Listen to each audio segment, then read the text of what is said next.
Bismillahirrahmanirrahim ve salatu ve selamu ala Resulillahi Muhammed ibn Abdillah ve ala alihi ve sahbihi ecma'in.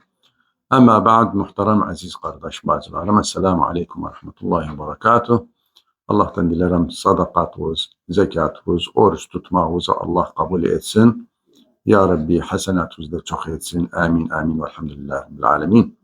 Bugün 18. bölüm, o da bir mevzu üzerine konuşarız inşallah. O da fadli Müslüman ki fadl baka'l muslim ba'de salatil fecr ila tulu'i şems.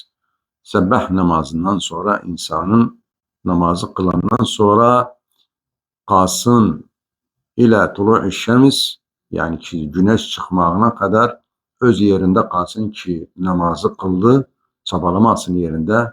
Çünkü bu halatta nagarta insan namazından bitirenden sonra oturduysa bele bilsin melaikeler nagarta oturduğu yerinde istiğfar ederler özü. Ve bunda da Peygamberimiz sallallahu aleyhi ve sellem bildirir bize bir güzel bir hadisinde. O da hadisi nedir? Ki buyurur, men sallal fecre fi cema'a, ondan sonra thumme qa'ade yezkurullah hatta tatla'a şems thumme salla rik'ateyn kânet lehu ke ecri haccetin ve umretin tâmmetin.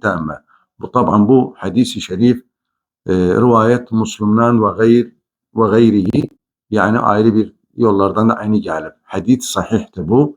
Peygamberimiz bildirir, fadl baka'l muslim ki Müslüman nece ecri oğlu eğer fecr namazı kılından sonra kalsın, zikretsin, kalkmasın o tarafı bu tarafa ila güneş çıkandan sonra, ondan sonra bir çeyrek sonra da kalksın. 2 rekat ou 4 rekat salat-ı duha ki değil özüne salat-ı evvabin kılandan sonra Peygamber beşaret verir özüne, buyurur diri bu enne keenneme ecri onun kimindi hacce ve umre tamme 3 kere tekid eder üzerine. Her bir kimse bunu ettiyse Allah subhanehu ve teala yazar.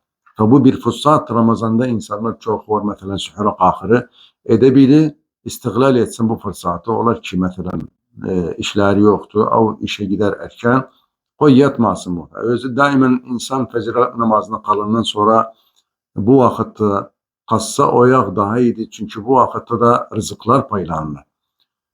Çok hadisler var bunun fadlı üzerine.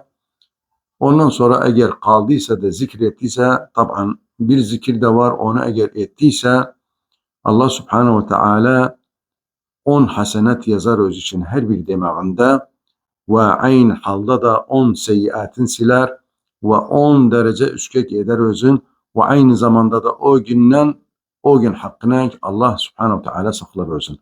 Bakak bu zikir nedir? O zikreke de odur ki insan gerekmez birlesin özün.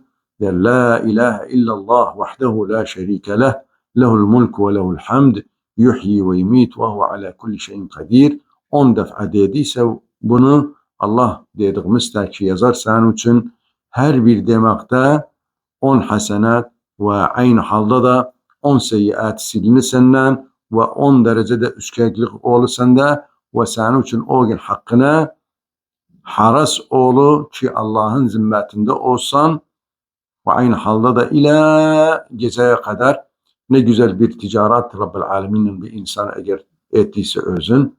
Vallahu Teala a'la ve a'lem. Vesselamu Aleyküm ve Rahmetullahi ve Berekatuhu.